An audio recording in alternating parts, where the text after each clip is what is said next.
Assalamu alaikum wa rahmatullahi wa barakatuh. To some of you and peace to the rest of you. This is Black Art, sign of Black in again, and I'm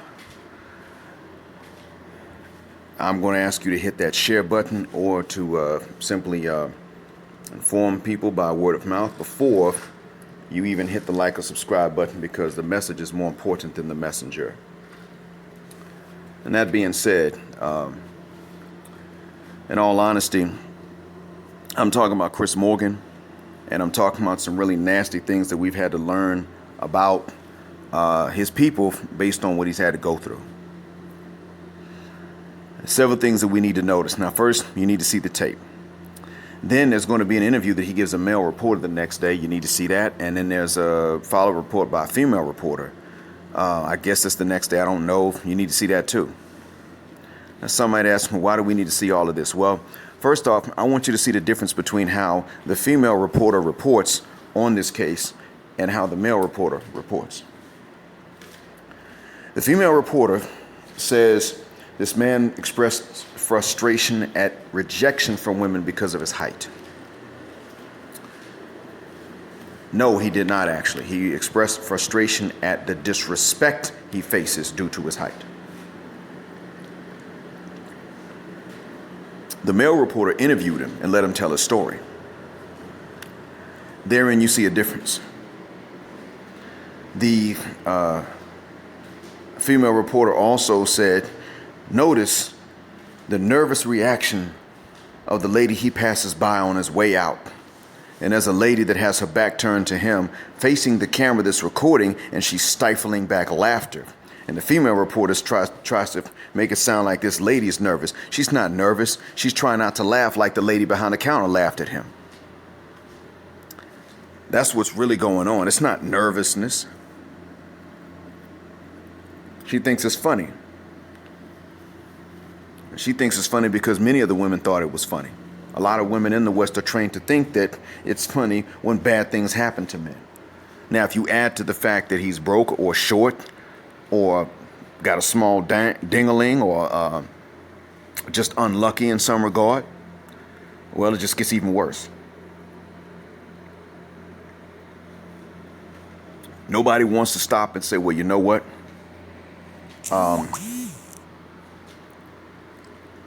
Nobody wants to stop and say, you know, maybe it's not funny just because he's a guy. I'm still waiting on people to come to this realization, but they're not.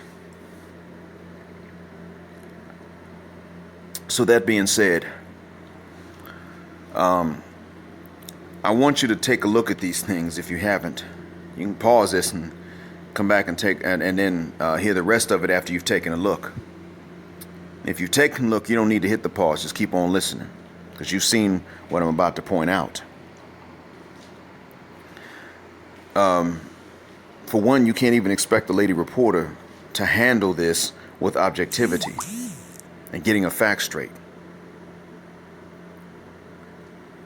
Secondly, a male reporter lets him tell his side of the story, and what he points out then explains more of what he's been through. He's been going through disrespect and mistreatment for decades, from men and women alike, and he's still controlling his anger, and he hasn't hurt anybody yet. I think he's overdue to make an example of someone, just preferably somebody that has actually been involved in what they're dealing with. I mean, someone has been involved in what he's having to deal with. Also, I want you to notice, he said that it started with a lady that did not fully understand what order he was making. It was a communication problem, as she's not a Western woman and English is not her first language.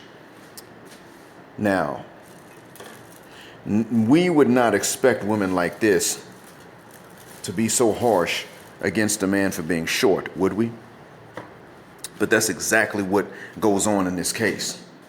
What he says is that she smirked and made some signals to others that he picked up and caught. And he dealt with this before. Now, we wouldn't expect it, so I don't think he would just imagine this out of the blue. But here's what's worse about it, though. If he actually did not imagine this, if he actually saw this, then what this means is that that even the Western woman, or the non-Western woman who hasn't learned the language yet can still pick up the bad habits. That's another lesson to be learned from this. Another lesson to learn from this is that this is a society that makes it okay to sit up here and not only embarrass, which is bad enough, but to actually blame and then mistreat and disrespect men for things beyond their control. And the same society tells men, you better not even so much as kindly and politely correct women for the things under their control, like spending habits, exercise and diet, and attitude, and a sense of responsibility and maturity. Better not say nothing to them about that. But they can sit up here and mistreat you because your ding-a-ling too small, or because you too short, or you resemble the wrong person naturally. You see how unfair that is?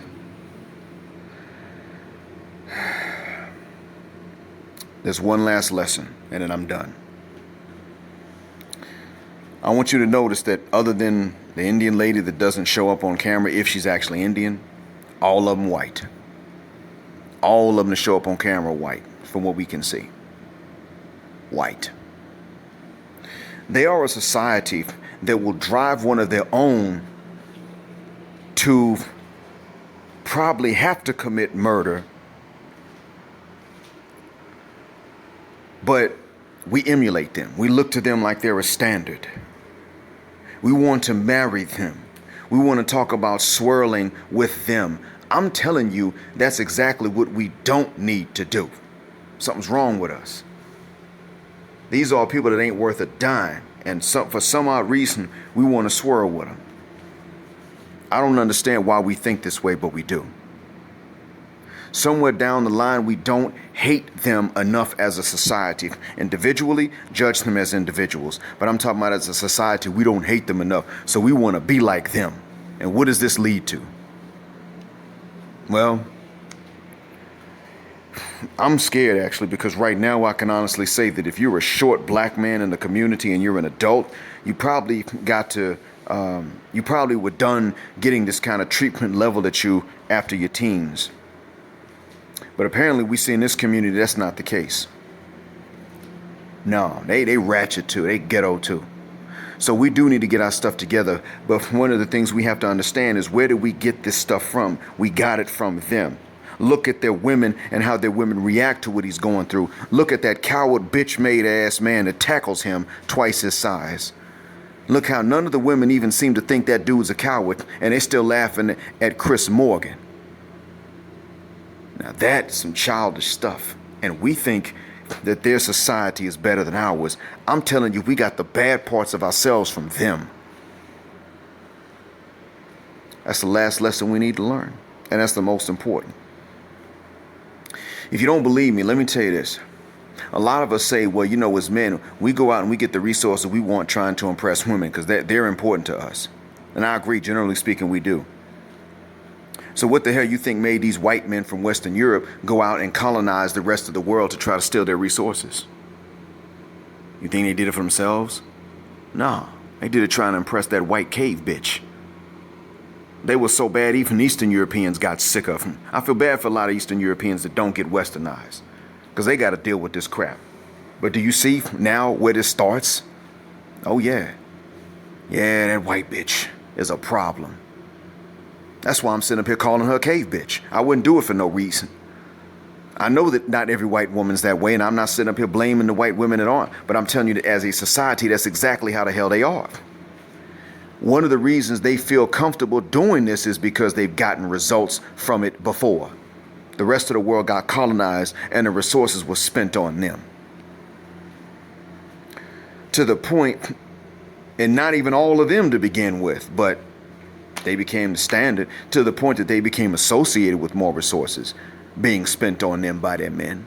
And now other women around the world, black and non-black alike, look at this myth of white womanhood and buy into it. But it's the sister from the US and Canada that buys into it enough and gets frustrated enough to start swearing at her man like he sat back and let these crackers do this shit. Whereas other women, they don't go that far. Take Palestinian women. No, they don't do that.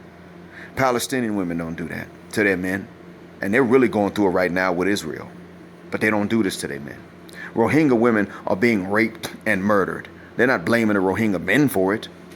No, not at all. All of them trying to escape. But, you know, sisters, after they've been through everything with the black man, now, after some progress has been made, but the black man was shut out of the progress, now they go through it. You see, this is what got to me. There was a story once of, there was once a story, and this is actually in the hadiths, of a lady that was held as a slave during the time that Muhammad, peace be upon him, was a prophet. She and her husband were held in slavery. She was freed, and the husband was not freed. And so the husband wanted to stay married to her, and she left him. And Muhammad, peace be to him, tried to convince her to stay with him, and she said, I don't need him. I'm free and he's a slave. She didn't care about the time that she'd been a slave and she was with the husband. Now, Muhammad, peace be to him, did not force her to stay with him. He tried to encourage her, but she couldn't do it. And of course, this is the definition of hypergamy.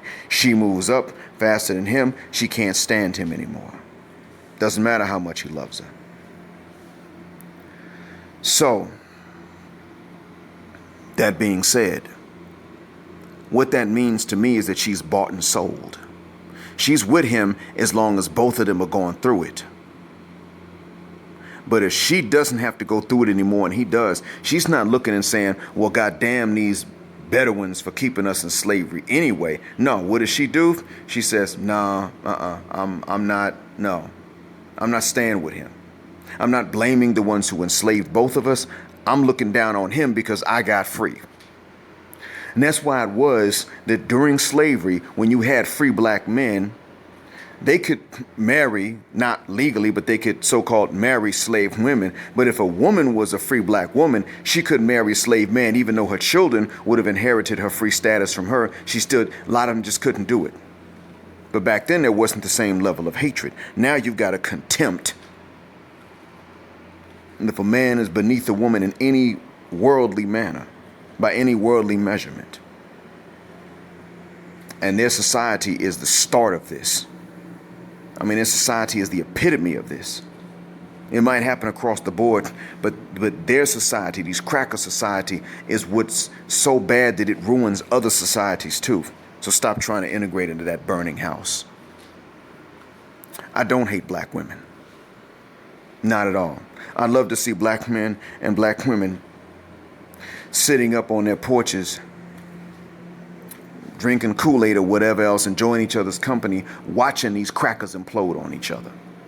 I'd love to see that happen. But right now, that doesn't look like what's going to happen. See, what seems to be the case right now is that if black men don't free themselves first and save themselves first, ain't nothing good going to happen for black women. But if black women free themselves first and save themselves, they will help enslave or help keep black men enslaved. That's what it seems like to me right now. And I'm talking about Americans, black Americans at this point. That's what it seems like so far. Like sisters have this contempt. It's like not all black women even hate black men, but they get upset with black men at the very least because black men ain't conquered white folks yet. But no other race of man has conquered white folks, yet they don't have to deal with the same disrespect. Well, Chris Morgan now is showing you because they all crackers. And that Chris Morgan debacle has shown you how bad they are to their own for being too short and how childish they are.